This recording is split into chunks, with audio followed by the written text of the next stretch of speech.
lebih mudah mungkin Bapak berkoordinasi dengan Dinas Dukcapil di Kabupaten Kota, karena tadi Sumatera Barat itu sudah 19 kabupaten kota, ya, dengan 12 kabupaten 7 kota ya Pak ya.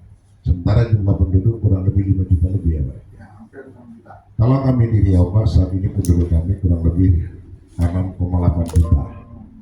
Di 2024 kalau nggak salah saya 6,73, sekarang mungkin 6,8 lebih kami Pak. Dan itu juga masih banyak yang belum terdata. Ya.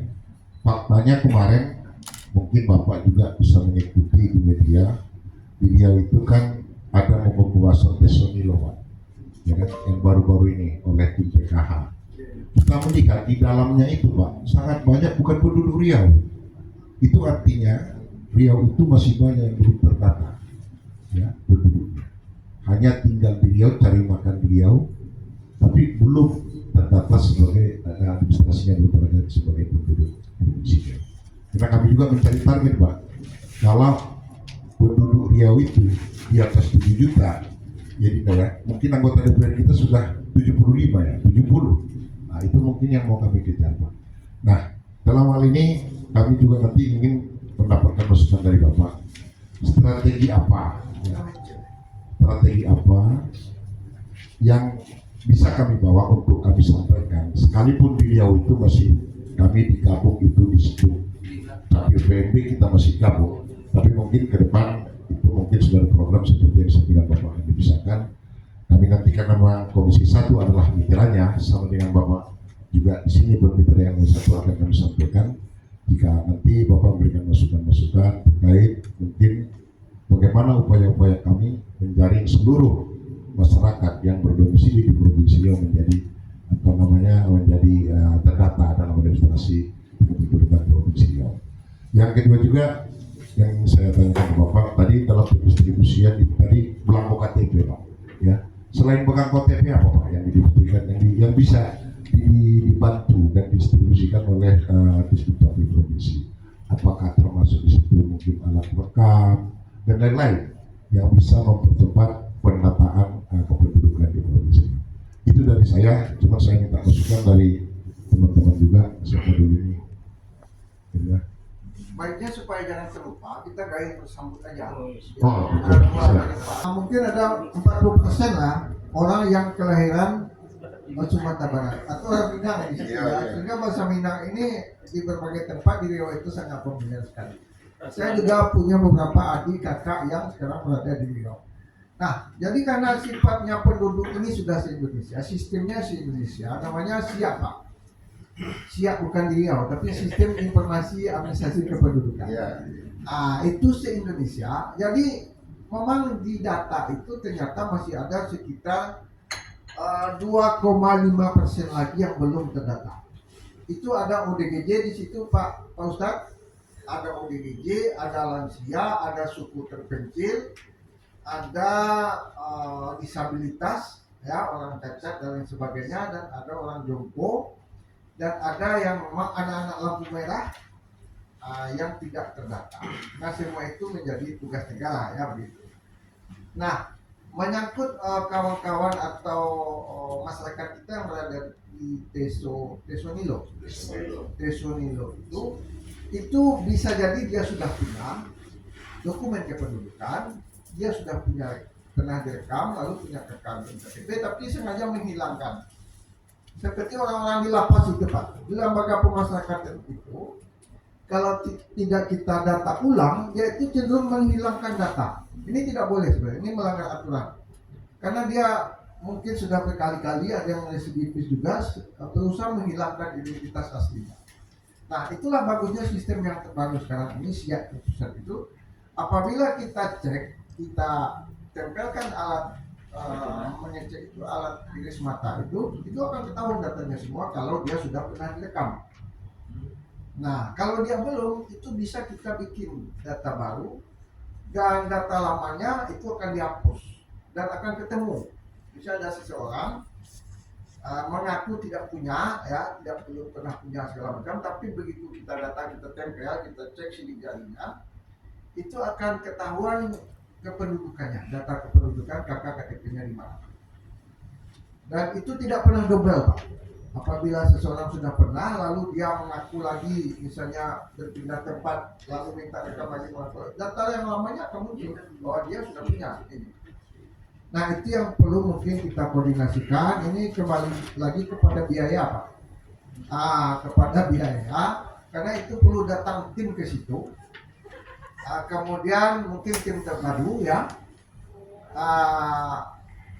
Dibawa alatnya, dibawa mobilnya, itu kan ada mobilnya yang bisa bergerak itu kan, yang di dalamnya ada peralatan dukcapil itu, lalu dicek. Nah, kalau dia penduduk Sumatera Barat, itu bisa juga dicetak KTP-nya di dia. Begitu juga kami. Para misalnya hilang KTP-nya di Sumatera Barat ini, bikin surat keterangan hilang polisi, lalu kita cetakkan di sini KTP. Begitu juga sebaliknya, dan dimanapun di wilayah Indonesia ini. Karena sistem siap tadi, Pak. Karena sudah sistem siap. Dan tidak akan pernah ada sama KTP KK seseorang dengan orang lain. Jadi jumlah penduduk kita ini sekarang betul-betul valid, betul-betul sesuai dengan situasi dan kondisi yang sebenarnya. Beda dengan 10 tahun atau 15 tahun yang lalu, seorang bisa 5 KTP. Ya, di Siak dia punya KTP, pindah lagi dia ke PPMU punya lagi KTP. Karena tentang KTP cuma camat dulu. Camat. Jadi catatannya hanya di buku besar ada di secamat. Buku 100 yang besar itu. Karena saya sudah pernah 12 tahun jadi camat, saya sangat mengetahui persis.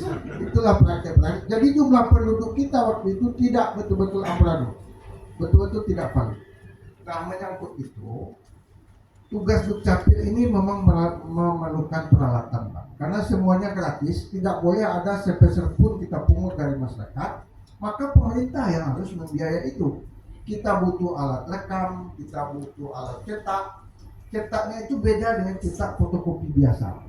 Cetaknya itu dengan betul-betul tinta yang dirancang untuk tahan seumur hidup. Karena KTP itu kan untuk tahan seumur hidup dan itu mahal sekali, Pak. Juga butuh filmnya. Nah, dan itu memang saja yang memikirkan adalah karena tidak ada di akal lagi adalah tentu saja pemerintah daerah. Pemerintah daerahnya eksekutif legislatif. Legislatifnya komisi 1. Kan itu. Jadi kita yang semua memikirkan itu. Kalau tidak, kita khawatir, Pak, alat-alat rekam, alat cetak segala macam itu hibah dulu oleh pusat se-Indonesia termasuk Sumatera Barat itu tahun 2012. Nah, bayangkan alat elektronik yang sudah berusia berapa itu? 13 tahun. Ada yang 14 tahun sekarang. HP kita saja kalau udah usia 3 tahun kan udah banyak masalahnya, Pak.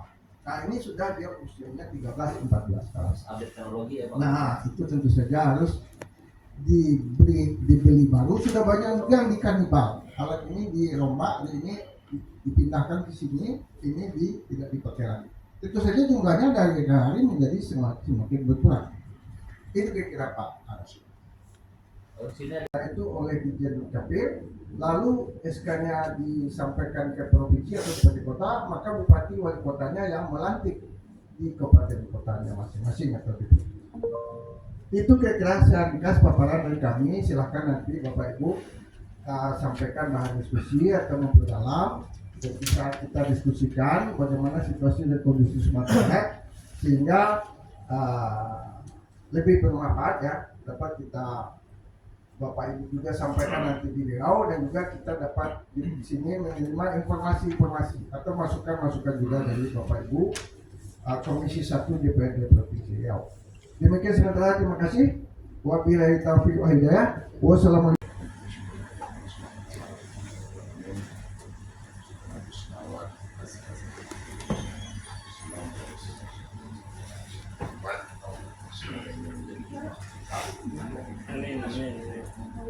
Yang kami hormati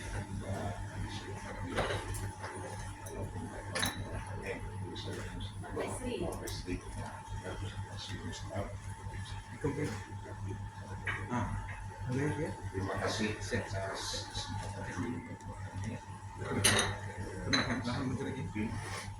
dalam hal mendapatkan informasi terkait hubungan antara Dukcapil dan hadir pada pemilih ini yang paling ujung itu ada Pak Sumadir, Pan. Kelihatan dari bajunya. Dan senyumnya Pak, Pan menawan.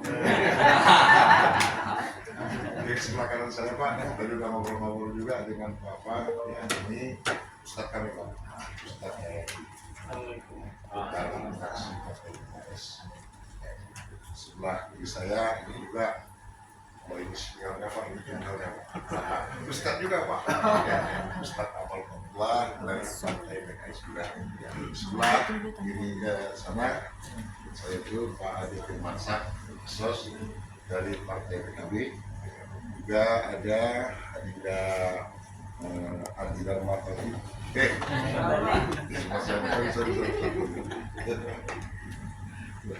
Haji Muhammad Sumardani di Martais beliau adalah dari Partai Demokrat. Juga itu senior kami Pak. Walaupun masih muda, pengalaman politik pasti senior kami. Yang pernah menjabat wakil ketua juga, Adinda Yanto. Saya sendiri Haji Adi Rahmat Al-Ahab dari Partai Nasdem.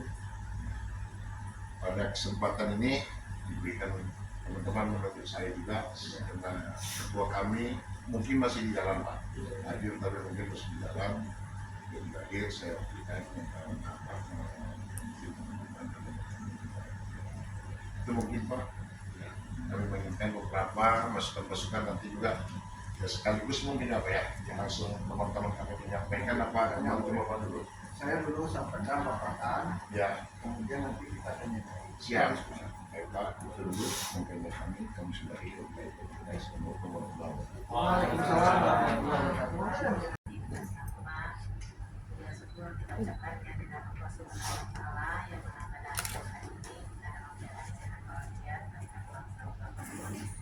Serta tak lupa juga salawat dan salam kepada Nabi Sayyidina Nabi Muhammad sallallahu alaihi wasallam.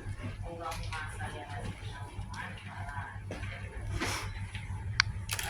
jadi pada kesempatan ini Pak ada kunjungan dari Komisi 1 DPRD Provinsi Riau terkait observasi ke Dinas Kependudukan dan Pencatatan Sipil Provinsi Sumatera Barat dalam rangka mendapatkan masukan dan informasi tentang tugas Komisi 1 khususnya dalam mewujudkan era satu kata kependudukan. Selain kita di Provinsi Sumatera Barat, kita juga bergabung di Komisi 1. Jadi sebelum kita di Pak Kadis, Pak Desilama, saya Yudina sekretaris Dinas Kependudukan dan Pencatatan Sipil, dan juga Bapak Adi Putra, Kabid Fasilitasi Penangkapan Penduduk, dan Pak Solkani, Kabid Pencatatan Sipil. Mungkin itu kata pembuka kami pada pagi hari ini Pak. Untuk selanjutnya kami mohon arahan dari Dari tamu kita, dari pembukaan kita. terima kasih, silakan Pak. Bismillahirrahmanirrahim. Assalamualaikum warahmatullahi wabarakatuh. Muncul kakak baru, nama anak kita yang baru lahir tercantum di situ, akte kelahirannya tercantum di situ, di KD kita, di Android kita juga otomatis akan berubah. Karena dia update, dia sistem informasi terpusat itu tadi. Aplikasi yang mana Pak? TKD. Identitas kependudukan Mungkin TKD ya. Pak Kadisnya mungkin belum mengenalkan kepada Bapak. Kita sudah. atau bisa di sini Pak. Mungkin lama, mungkin kalau kita ini kalau waktunya panjang silakan nanti. Itu sangat berguna sekali dan hati-hati penipuan berkedok IKD. Ada yang menelpon, ada yang mengkonfirmasi. Kami dari petugas Dukcapil Pelalawan ini semua penipuan. Tidak pernah ada petugas Dukcapil yang menelpon, WA, menyuruh menginstal atau mengunduh aplikasi tertentu. Itu bahaya, itu bisa menguras tabungan kita. Sudah ada yang kena 200 juta, 20 juta, 50 juta. Itu hati-hati, semuanya adalah penipuan. Dan memang data dukcapil ini harus disimpan, harus diamankan, jangan tercecer dokumen kita ya, terutama Bapak Dewan yang punya mungkin rekening lebih mungkin ya. Oh maaf, ini bahaya bagi rekening kita. Jadi kakak kita itu betul-betul dipelihara, KTP ya jangan diseser di media-media sosial, itu akan dimanfaatkan, digunakan oleh penjahat-penjahat digital untuk merugikan kita. Demikian Pak. Iya. Itu terpaksa masih dianggap menurut aturan dukcapil masih dianggap dia anak seorang ibu, belum ada ayahnya Supaya jadi anak bapak tadi isbatikan. itu jalannya dinikahkan. Jangan dikasih Itu kira-kira tambahan penjelasan. Dapat pertanyaan kalau bicara demokrasi, memang sudah terpakai tadi. Alhamdulillah Rio dapat ngurus demokrasi Pak. Walaupun masih yang terbanyak itu sekarang masih suku Melayu, tapi tidak sampai 50% Pak. Tinggal cuma 35 sampai 30%. Nomor 2 Jawa, nomor 3 kita Sumbar, Alhamdulillah. Nah, gitu. Karena ini menyebar lah kan semua Pak. Makanya bonus demokrasi itu yang membuat Riau hari ini menjadi kuat sih, ya Pak. Nah, yang kedua pertanyaan langsung Pak. Ini makanya saya bingung ya kawan-kawan gara-gara KTP gajah mungkin makanya mau ke Sumbar. Tapi izin Pak, saya mau nanya, kira-kira Sumbar sendiri ini sudah 100% belum penataan penduduknya? Karena ini kan tadi sudah dinamikanya kita sudah tahu Pak. Ada yang mohon maaf pemerintah daerahnya, tapi bukan provinsi tapi kabupaten kota yang hanya menunggu sifatnya pasif, datang warganya ke kecamatan, datang data. Nah, sehingga memang tentu bagi yang malas, yang malu, yang tidak mampu, terutama lansia tentu tidak terdata. Tapi alhamdulillah ketika memang Sumbar kabupaten kotanya ada inisiatif membuat mobil keliling, ya jemput bola jebol tadi, maka tentu akan banyak yang terjaring atau masyarakat yang belum terdata menjadi terdata. Walaupun kita yakini belum 100%. Nah, kami ingin tahu juga sebagai perbandingan dan juga motivasi dari kami beliau. Nah, kira-kira berapa persen sudah ini? Karena memang kan secara tusi, walaupun kewenangan realnya bukan di kita di provinsi, tapi kita meyakini bahwa dari keterangan disampaikan oleh Pak Kadis ini kan terintegrasi Pak. 19 kabupaten kota ini terintegrasi di provinsi. Nah, provinsi nanti sebagai jembatan atau perwakilan pernyataan pemerintah pusat ketika ada urusan-urusan ke Kementerian Pusat. Nah, kita ingin tahu juga.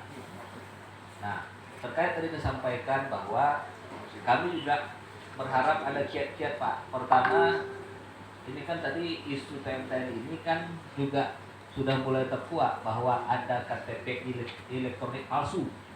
Nah, kita ingin tahu juga sepengetahuan kawan-kawan di Dukcapil Pemprov Sumbar, bagaimana ini celahnya?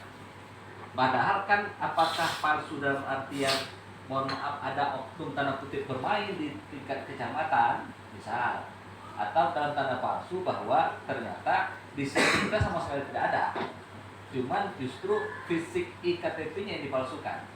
Nah, aspal.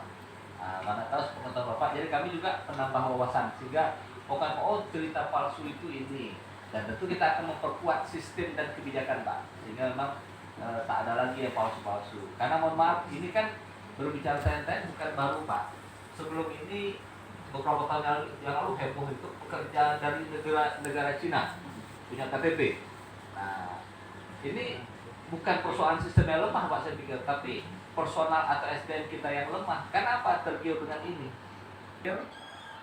Terkait kalau bisa Pak Kadis, Bapak Ibu sekalian, saya lihat tadi yang dipresentasi Pak Kadis itu luar biasa nih datanya. Kalau boleh kami mohon minta kopinya Pak. Siap, dikasihkan itu Pak. Supaya kami bisa belajar. Nah, apalagi kan ini luar biasa. Satu-satunya inovasi sistem dan aplikasi yang ada se-Indonesia tingkat provinsi ya di Sumbar. Nah, mana tahu kami bisa adopsi. Nah, apalagi kan kita perlu komitmen terkait dengan konsistensi pelaksanaan amanah Dukcapil ini, salah satunya kan Undang-Undang 24 2013 tentang pendudukan Pak. Nah, konsistensi itu Nah, jadi kita berharap ini saya bukan bicara gajah nih. Nah, yang bukan bicara gajah pula. Nah, kita berbicara kita berbicara terkait bahwa tadi menutup kelemahan yang ada sistem prestasi kependudukan, termasuk bagaimana kalau dapat kan kita kan 100%. Nah, 100% bahwa seluruh penduduk kita, karena kan sekarang sudah dibuka Pak. Dulu hanya 17 tahun ke atas artinya sudah dewasa yang bisa ngurus KTP. Ternyata hari ini kan ada pengakuan bahwa anak baru lahir saja kan sudah ada kartu anak ya Pak ya. Kartu kenal anak. Nah, dan ini mohon maaf Pak, tidak semua orang tua yang tahu bahkan melek. Ada juga yang oh ini malah susah lah. Nah, kita berharap kan belum sampai tahapnya anak-anak di Riau atau Sumatera Barat itu punya KTP, tapi mereka sudah punya kartu tanda pengenal. Boleh ganti. Jadi itu mungkin Pak Kadis, terima kasih banyak. Assalamualaikum warahmatullahi wabarakatuh. Waalaikumsalam.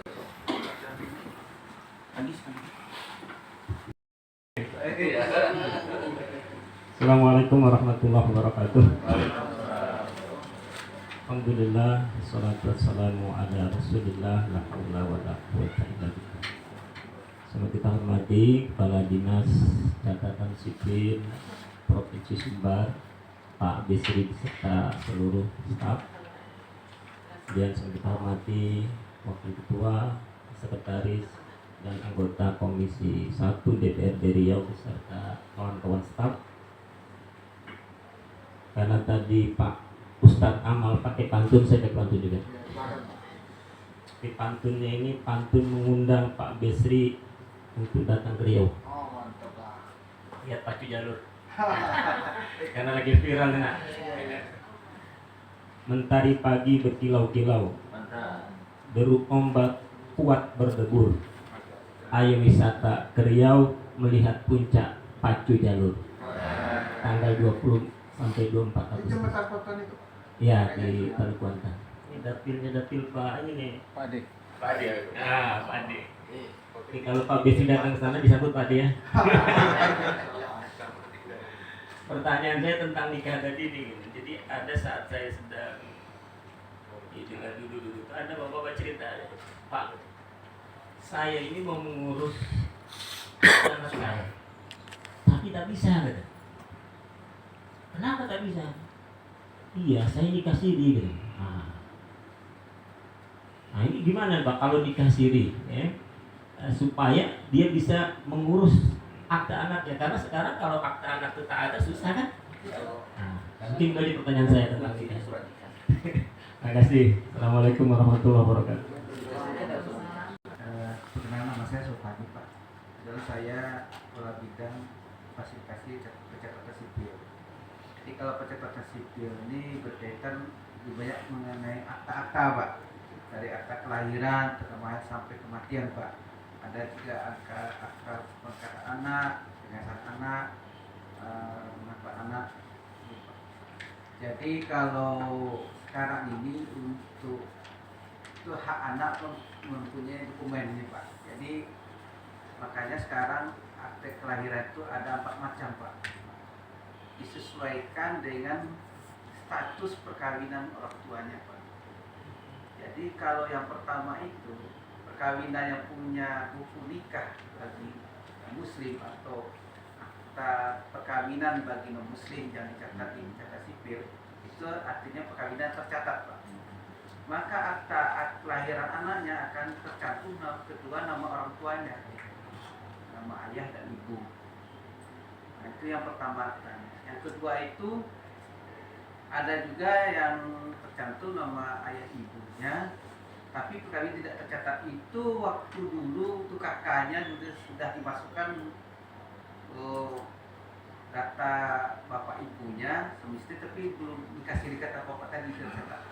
Itu waktu akta yang lama kan sudah dicatat Pak. Sekarang kalau yang perkawinan belum tercatat kan tidak dibolehkan lagi kita masukkan dalam kakak. Maka anaknya tercatat nama ayah ibu, tapi ada frasa Pak, catatan artinya perkawinannya belum tercatat. Itu yang jenis kedua. Yang ketiga juga keluar. Ya, jenis ketiga itu yang tadi Pak, salah satu perkawinan yang tidak tercatat Pak.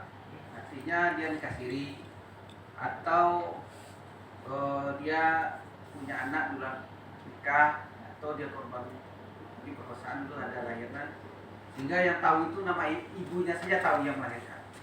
Maka akta kelahirannya anak seorang ibu. Jadi nama ibunya saja Pak.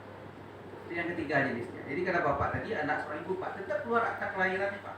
Tapi Anak ibu aja Pak. Nama ibu aja. supaya jadi anak ayahnya, Ah. bin ayahnya itu. Kalau ayah itu kan ada solusi. Kalau dia muslim kan ada isbat nikah Pak. Melalui Dia pengadilan nikahnya melalui isbat nikah nanti, tapi di pengadilan agama Pak. Tapi nanti dilihat juga apakah memenuhi syarat atau tidak. Memenuhi syarat kan diterbitkan nanti buku nikahnya Pak, isbat nikah. Nah, nanti kan ada kegiatan isbat nikah terpadu. Kenapa terpadu? Melibatkan pengadilan agama, sidangnya. Yang kedua melibatkan tua untuk buku nikahnya atau kemenak Pak. Yang ketiga melibatkan dukcapil, dokumen Jadi kependudukannya. nikah ulang lah ya. Oh, isbat nikah juga dikatakan nikah ulang Pak. Isbat nikah itu diteliti nanti Meminta sesuai pengakuan. syaratnya, nanti apakah ini memenuhi syarat secara agama atau tidak, nanti diakui perkawinannya meminta Pak. pengakuan. Maka diterbitkan dan tetap diterbitkan buku nikah berdasarkan waktu pelaksanaan nikah. Kalau tidak diakui nanti Pak balik ke dasarnya baru dia melakukan nikah nikah ulang. Dan anak yang sebelumnya itu nanti bisa dirubah Pak. Misalnya akta kelahirannya sudah terbit dengan anak seorang ibu, isbat nikah diakui, nanti anaknya bisa dirubah dari ayah ibu. Tapi kalau sekarang nama catatan pinggir Pak, tambahan lagi jika anaknya ibu diakui kan. Yang keempat itu akte, kita lanjutkan Pak, aktenya yang keempat itu akte kelahiran itu tidak tercantum nama ayah ibunya. Itu anak yang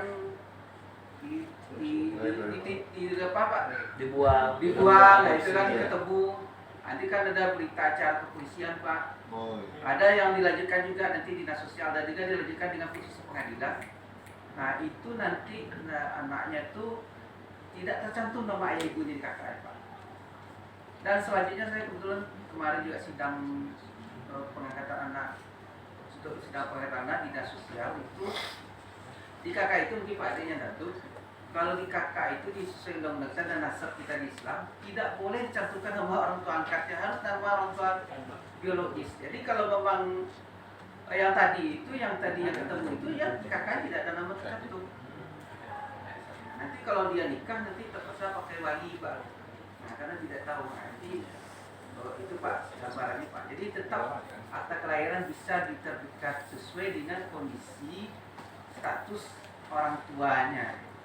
Ada yang nikah tercatat, istilahnya nikah tercatat kalau di kecil Pak, nikah resmi ada bukti bukunya atau akta nikah, ada yang tidak ada tidak tercatat Pak, atau yang ditemukan dan tidak ada sama sekali. Terima kasih sambutannya Pak Besri. Mudah-mudahan dapat berkolaborasi. Mantap. Jadi menarik tadi apa yang disampaikan tentang percepatan pendataan sensus penduduk. Saya mendengar tadi ada istilahnya siak, ya, siak. Kalau di Riau siak itu nama kabupaten. Tapi kalau kita pergi ke Bogor jangan ngomong siak. Itu mencarut bahasa kita. Ya kalau di Bogor daerah Sunda itu siak itu mencarut Pak. Ingat teteh waktu. Jadi hal yang menarik ini tentang ketika kami reses turun ke masyarakat daerah-daerah yang berada di perbatasan. Daerah perbatasan seperti kalau di Provinsi Riau antara Kampar dan Pekanbaru. Nah, daerah Kampar yang lebih dekat dengan Pekanbaru, mereka tuh malas untuk mengurus hal-hal yang sifatnya sensus pendudukan.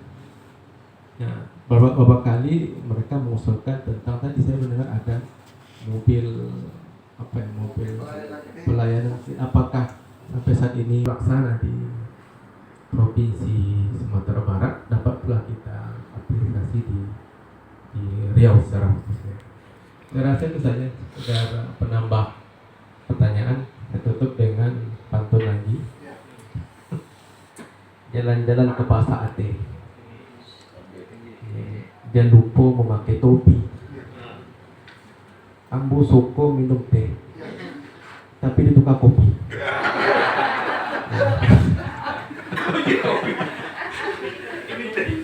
Roma Irama, Evi Sukaisi, tak berlama-lama. Sekian, terima kasih. Assalamualaikum warahmatullahi wabarakatuh. Pak Gubernur saya juga PKS. Jadi setiap kabupaten kota itu apakah dibeli dengan APBD-nya maupun dengan ada juga yang dapat bantuan, misalnya dia juara ini, penilaian ini berhasil juara, kadang-kadang dia dapat motor, kadang-kadang dia dapat mobil. Jadi rata-rata di kami di Provinsi Sumatera Barat ada yang namanya mobil pelayanan keliling Dukcapil. Mobil itu gunanya untuk masyarakat kita yang usia 17 ke atas. Itu kadang-kadang kan malas datang. Sudah 20, 21 tapi nggak mengurus, nggak melapor sehingga KTP-nya belum terbit. Nah, itu yang dijangkau berkoordinasi dengan camat wali negari. Itu disepakati tempatnya di mana, karena yang akan dibikin KTP itu usia 17 ke atas, dia harus direkam. Dia harus diambil data lengkapnya.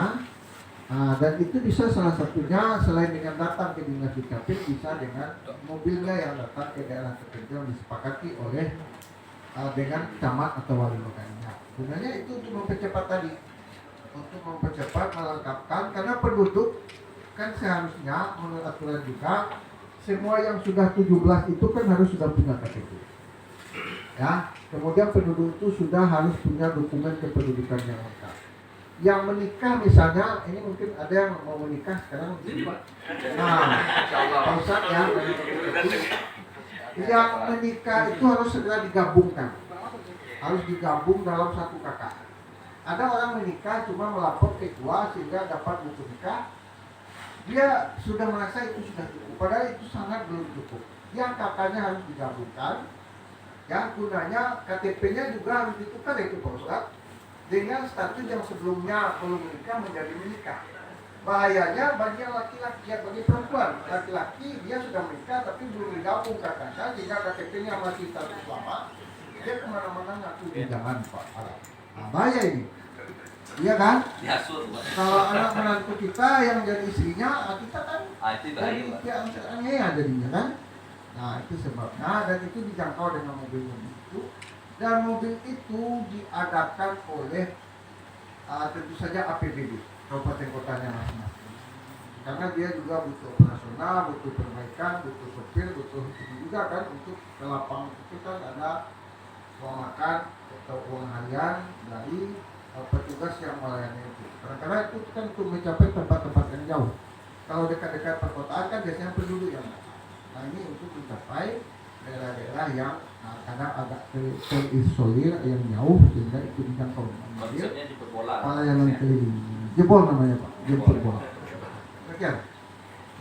Alhamdulillahirabbil alamin, wassalatu wassalamu ala asrafil anbiya'i wal mursalin wa ala alihi wa sahbihi rasulillahi ajma'in.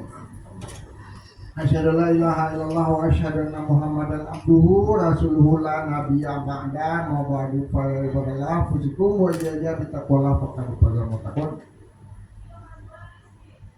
Pak Haji Harahap dan kawan-kawan Komisi 1 DPRD Provinsi Riau, tidak saya sebutkan satu persatu,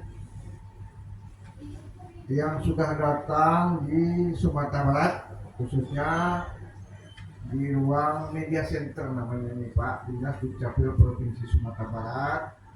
Selamat datang, mudah-mudahan nyaman, senang di sini, dan kita nanti berdiskusi ya. Kita membedah, kita membelah, kita mendalami apa itu yang menjadi tugas kependudukan pencatatan sipil. Kemudian tentu saja ini menjadi bahan juga bagi Bapak dan Ibu semua nanti dan kami juga mungkin mendapat pelajaran nanti banyak dari Bapak-Bapak semua, bahwa Dinas Dukcapil Provinsi Sumatera Barat itu mungkin juga sama dengan beliau menjadi mitra kerja juga bagi Komisi 1 DPRD. Kita di Sumatera Barat punya 19 kabupaten kota, 7 kota, 12 kabupaten dengan jumlah penduduk itu 5.820.369 kalau nggak salah. Jadi 5.820.000 jiwa. penduduk terbanyak itu ada di Kota Padang. Kota Padang itu penduduknya hampir 1 juta. Tepatnya itu sekitar 960.000 jiwa. Nah, penyelenggaraan tugas Dukcapil itu adalah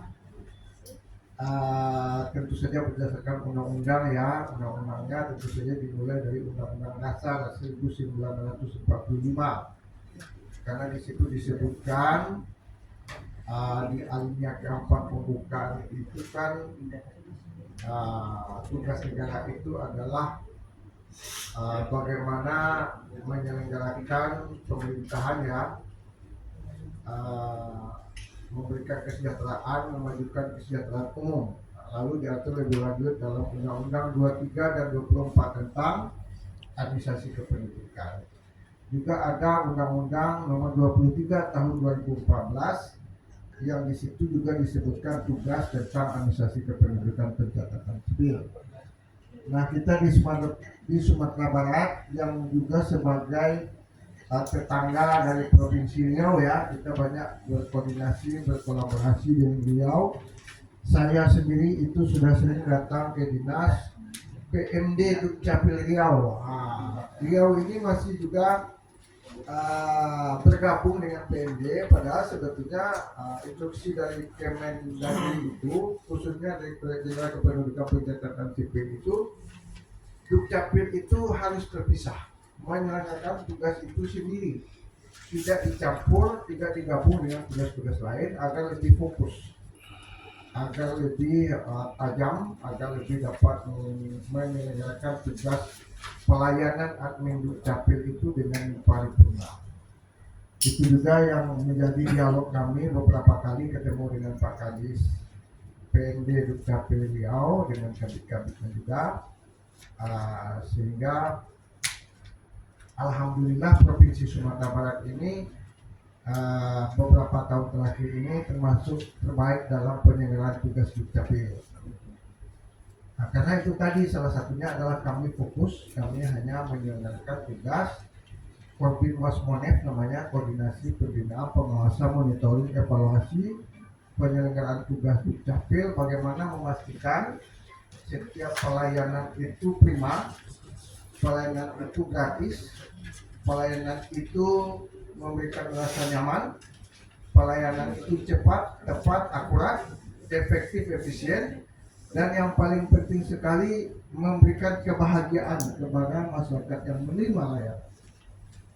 Itu selalu kita support, selalu kita inisiasi dan monitor, karena kita juga alhamdulillah berhasil menelurkan 19 tambah 6, 25 inovasi yang mulanya adalah bagaimana menyempurnakan, mengefektifkan, mengefisienkan, mencepatkan, menggratiskan itu tadi setiap pelayanan admin Dukcapil. Coba lihat inovasi kita. Ini daftar inovasi kita. Sekaligus juga ini adalah inovasi baru yang tahun ini berhasil kita produk ya. Salah satunya yang penting itu kita juga bisa memonitor, bisa mengkoordinasikan, misalnya pelayanan pindah datang penduduk antar kabupaten kota yang kadang terkendala. Koordinasi di kabupaten kota itu kadang tersendat sehingga membutuhkan waktu lama, sementara kan masyarakat kita butuh cepat. Ada yang umrah, ada yang mau haji, ada yang mau ke luar negeri kan. Nah, yang kadang-kadang itu perlu disupport, dikoordinasikan. Kami bisa pantau itu melalui layar kabupaten ini berapa layanannya pada hari itu, kemudian berapa yang sudah selesai, berapa yang terkendala, berapa yang mandek, apa permasalahannya, itu semua kita bisa pantau. Dan setahu kami belum ada provinsi yang membuat seperti itu. Alhamdulillah kita berhasil itu menciptakan, kita memantau, kemampuan kita koordinasi, dan pernah juga kita datangi. Apabila misalnya sistem, karena sistem informasi administrasi kependudukan itu terpusat by sistem, semuanya bekerja sebetulnya lebih banyak silent, bekerja di depan komputer, tapi itu berlangsung pekerjaan yang sangat intens terhadap permintaan-permintaan, dokumen-dokumen yang diajukan masyarakat. Dan itu jumlahnya sehari itu bisa ribuan. kalau kita kumpul dari seluruh kabupaten kota. Alhamdulillah itu kita pantau, kita koordinasikan dan kita efektifkan dengan aplikasi-aplikasi kita. Terakhir kita sudah 5 kali ya Bu Sekdes, 5 kali juara berturut-turut tentang penerapan kualitas maupun jumlah dari inovasi-inovasi kita. Kita sering diberi piagam-piagam oleh pimpinan daerah. Alhamdulillah ini berkat kerjasama kita juga di sini dan juga kolaborasi dengan kabupaten kota. Karena provinsi itu tidak menyelenggarakan tugas admin dukcapil itu secara langsung, tapi kita itu mengkoordinasi, mengawasi, membina, mengevaluasi dan memeriksa juga apabila ada terjadi kendala dan hambatan. Dan selain itu kita juga menjadi instansi penghubung antara daerah-daerah dengan pusat. Karena kalau daerah-daerah berhubungan langsung, berkoordinasi langsung dengan pusat, itu pusat akan pusing karena ada 500 lebih kabupaten kota se-Indonesia kan. Makanya provinsi itu menjadi penghubung, menjadi katalisator lah begitu, termasuk juga dalam pendistribusian belangko KTP. Belangko KTP itu kita diberi hibah oleh pusat di Sumatera Barat itu setiap tahun itu lebih kurang 500.000 keping. Harganya sekeping itu hampir 11.000. Jadi secara tidak langsung kita sebetulnya sudah dihibah oleh pusat sebanyak lebih kurang 6 M setahun. Namun di sisi lain kita tidak pernah lagi dapat DAK. Seluruh provinsi di Indonesia tidak lagi dapat DAK semenjak tahun 2022. Nah, ini mungkin juga yang menjadi harapan kami. Kalau Bapak ke pusat, ini tolong disuarakan. Ini dinas-dinas dukcapil se-Indonesia Pak, termasuk kabupaten kota tidak lagi mendapat hibah. Nah padahal SK kami itu, SK Kadis Provinsi dan SK Kadis Kabupaten Kota, termasuk SK Sekretaris Kabit-Kabit itu ditandatangani oleh Dirjen Dukcapil. Setahu kami tidak ada kepala dinas yang SK-nya ditandatangani oleh pusat, semuanya ditandatangani oleh gubernur atau bupati wali kotanya masing-masing. Nah khusus di Dukcapil itu SK-nya diusulkan oleh gubernur atau bupati.